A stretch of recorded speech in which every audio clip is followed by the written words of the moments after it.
सर्वांना नमस्कार। आपली शाळा हे यूट्यूब चॅनल आपले सहर्ष स्वागत करत आहे।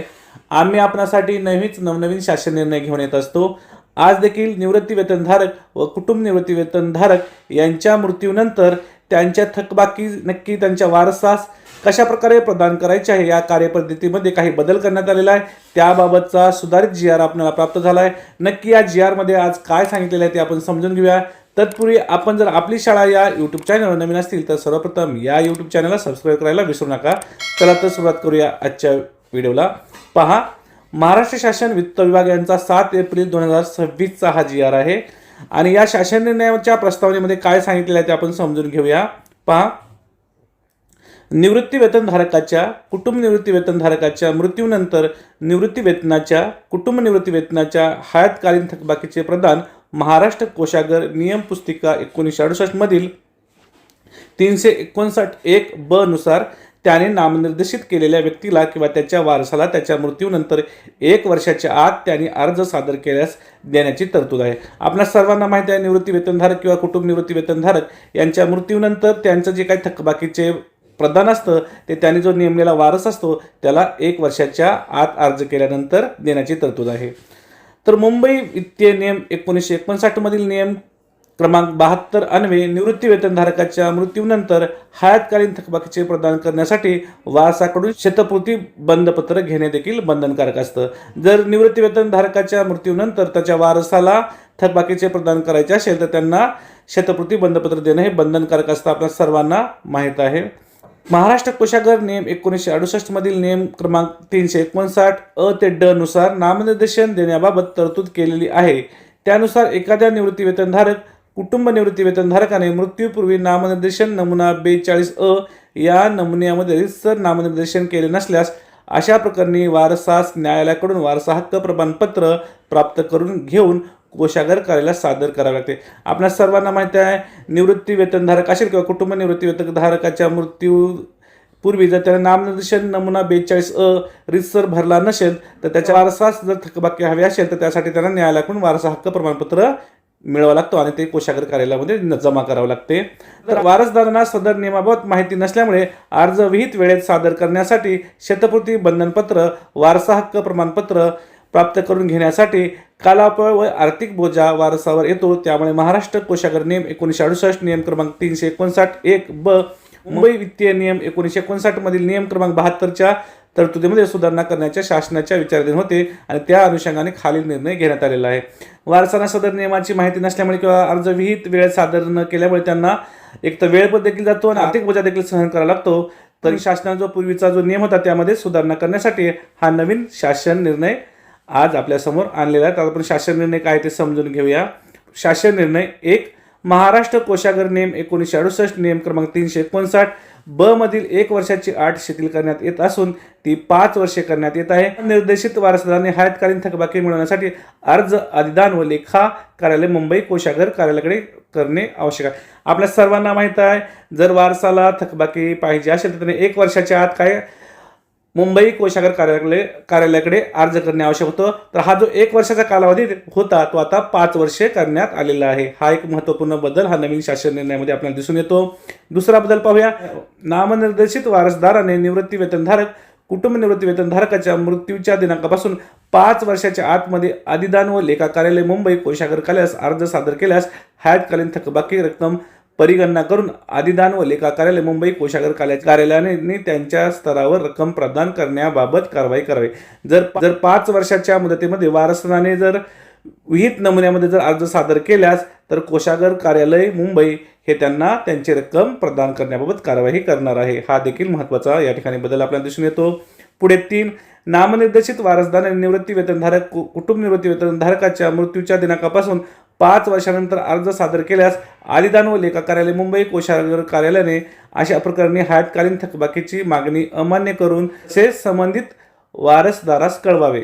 नामनिर्देशित वारसदाराने निवृत्ती वेतनधारक किंवा कुटुंब निवृत्ती वेतनधारकाच्या मृत्यूनंतर 5 वर्षानंतर जर अर्ज सादर केला तर मात्र त्यांना कोणतीही थकबाकी मिळणार नाही। ती थकबाकी अर्ज जो असणार तो अमान्य होणार आहे आणि तसे वारसदारास देखील कळवले जाणार आहे। हे देखील या ठिकाणी महत्त्वपूर्ण बदल दिसून येतो। त्यानंतर पुढे 4, महाराष्ट्र कोषागार नियम 1968 मधील नियम क्रमांक 359 अ ते ड नुसार नामनिर्देशन देण्याबाबत तरतूद केलेली आहे.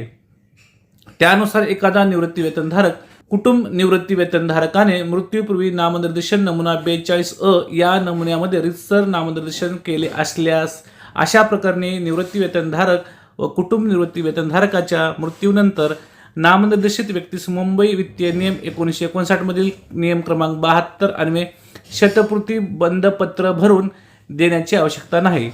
तसेच नामनिर्देशन नसलेल्या प्रकरणी वारस प्रमाणपत्र प्राप्त झालेल्या वारसदारास वारसादारांनी शतपूर्ती बंधपत्र भरून देण्याची आवश्यकता नाही.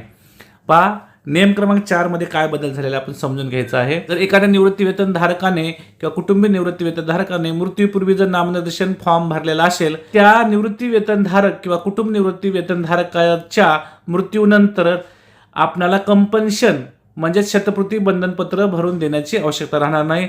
तसेच नामनिर्देशन नसलेल्या प्रकरणी वारस प्रमाणपत्र प्राप्त झाल्यास देखील आपल्याला शतपूर्ती भरून देण्याची आवश्यकता नाही. हे या नियम क्रमांक 4 मध्ये आपल्याला दिसून येत आहे.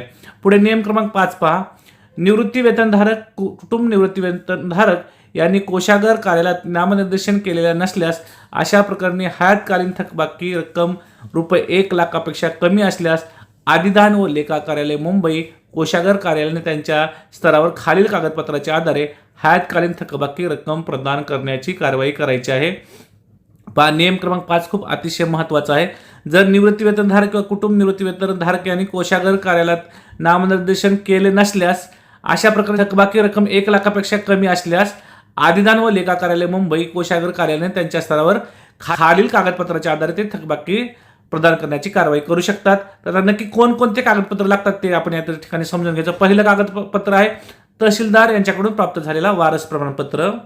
त्यानंतर दुसरं आहे निवृत्ती वेतनधारक कुटुंब निवृत्ती वेतनधारक ज्या कार्यालयातून सेवानिवृत्त झाले आहेत त्या कार्यालयाकडून कार्यालय प्रमुख आणि आहारण व समितीकरण अधिकारी यांच्याकडून प्राप्त झालेले कुटुंब तपशील प्रमाणपत्र देखील या ठिकाणी चालू शकते. तिसरे कागदपत्र असणार आहे निवृत्ती वेतनधारक कुटुंब निवृत्ती वेतनधारक हे हयात असताना केलेले नामनिर्देशन मृत्यूपत्र वारसदाराने उपलब्ध करून दिल्यास त्याबाबत वारसदाराची रक्कम मिळण्याबाबत स्वयंघोषणा प्रतिज्ञापत्र हे 3 महत्त्वाचे कागदपत्र जर असतील तर 1 लाखापेक्षा थकबाकी कमी असल्यास मुंबई कार्यालय आपल्याला खालील कागदपत्राच्या आधारे थकबाकी प्रदान करू शकतं. पहा वरीलपैकी कोणत्याही एका प्रमाणपत्राच्या आधारे वारसदाराकडून बँक पासबुक आधार कार्ड पॅन कार्ड उपलब्ध असल्यास शिधापत्रिका म्हणजे रेशन कार्ड या कागदपत्राची छायांकित प्रत प्राप्त करून घेऊन हयातकालीन थकबाकी रक्कम संबंधित वारसदार यांना प्रदान करण्याबाबत कारवाई करावी. तर वरील 3 पैकी कोणताही एक जर डॉक्युमेंट असेल तर या डॉक्युमेंट सोबत वारसदाराकडून बँक पासबुक आधार कार्ड पॅन कार्ड आणि रेशन कार्ड या कागदपत्राच्या छायांकित प्रतले कॉपी घेऊन त्यांना संबंधित रक्कम प्रदान करण्यात यावी याची कारवाई करायची आहे. पुढे 6वा जो बदल झाला ते आपण समजून घेऊया. हयातकालीन थकबाकी रक्कम रुपये 1 लाखापेक्षा जास्त असेल तसेच वारसदार यांच्याकडून मुद्दा क्रमांक 5 मधील प्रमाणपत्र नसल्यास अथवा हयातकालीन थकबाकी रक्कम प्रदान करताना वारसदार यांच्यामध्ये वाद असतील अशा प्रकरणी न्यायालयाकडून प्राप्त झालेले वारस हक्क प्रमाणपत्राच्या आधारे रक्कम प्रदान करण्याची कारवाई करण्यात यावी. मुद्दा क्रमांक 6 काय सांगत आहे आपल्याला की थकबाकी जर 1 लाखापेक्षा जास्त असेल तसेच वारसदार यांच्याकडून कोणतंही प्रमाणपत्र सादर केले नसल्यास आणि हयातकालीन थकबाकी रक्कम प्रदान करताना वारसदारामध्ये जर यांच्यामध्ये वाद असतील तर अशा प्रकरणी न्यायालयाकडून जे प्राप्त झालेले वारस हक्क प्रमाणपत्र आहे त्या आधारे रक्कम प्रदान करायची कारवाई करायची आहे. त्यानंतर 7 समजून घेऊया. महाराष्ट्र कोषागार नियम 1968 मधील नियम क्रमांक 359(2) नुसार हयातकालीन थकबाकी रक्कम प्रदान करताना निवृत्ती वेतनधारकाचा निवृत्ती वेतन प्रदान आदेशाचा भाग वारसदाराकडे उपलब्ध असल्यास घ्यावा. संबंधित वारसदाराकडे निवृत्ती वेतन प्रदान आदेशाचा भाग नसल्यास तसेच संबंधित वारसदाराकडून लिखित स्वरूपात घेऊन रक्कम प्रदान करण्यात यावी. पहा मुद्दा क्रमांक 7 काय सांगत आहे. जर थकबाकी रक्कम प्रदान करताना निवृत्ती वेतनधारकाचा निवृत्ती वेतन प्रदान आदेशाचा भाग वारसदाराकडे उपलब्ध असल्यास किंवा जर वारसाकडे तो उपलब्ध नसल्यास त्या संबंधित वारसाकडून लिखित स्वरूपात घेऊन आपण ती रक्कम प्रदान करायची आहे अशी देखील या ठिकाणी आपल्याला कारवाई करायची आहे. पुढे 8 क्रमांक आपण समजून घेऊया. महाराष्ट्र कोषागार नियम 1968 मधील नियम क्रमांक 359(3) नुसार कुटुंब निवृत्ती वेतन ज्यांना लागू आहे अशी प्रकरणे वगळून निवृत्ती वेतन प्रदान आदेशाचा भाग आणि हयातकालीन थकबाकी रक्कम वारसदार यांना प्रदान केल्याबाबतची माहिती सहित निवृत्ती वेतन प्रदान आदेशाचा भाग अधिदान व लेखा कार्यालय मुंबई कोषागार कार्यालय संबंधित महालेखापाल कार्यालयास परत पाठवावा.